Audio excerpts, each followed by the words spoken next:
Hello po! Kauwi naman namin ng bahay. From first setup sa Clark, nakaready at aalis na lang nga ang remaining 4 setup pa. Pero 3 setup pa lang yon kasi yung isa ay babalikan pa mamaya after ng isang morning setup ng team ni Papa Nay. Bali, 2 morning setup pa at another 2 setup pa for afternoon. And here's our second setup nga. Kaming dalawa nga ni Papa ang partners. 11 a.m. event ito and christening celebration kaya maaga ang ganap. Anli Buffet Restaurant nga ito in San Fernando. Boho theme backdrop setup with table covers with centerpiece. Buti nga at naalala ko agad i-check ang mga dala namin kasi may naiwan pala kami. Naiwan namin ang mga pang-cover sa lamesa. Buti na lang at may naiwan sa bahay. Yung kapatid ko na di ko na pinasama kanina para gumawa ng mga styro names namin for tomorrow. Pero kasama naman talaga siya niyan sa next setup namin after dito, which is sa Buwados. Pinagawa ko lang muna siya ng styro names bago pinasunod.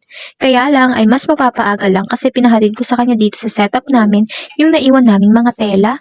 Akala ko kasi ay narinig ako ni Mama na isa kayo mga pinaprepare ko sa kanyang table covers and toppers. Yun pala ay hindi. Buti na lang at nasa bahay naman ang kapatid ko kaya may maghahatid. Buti na lang din ay malapit lang din dito ang next setup namin after dito.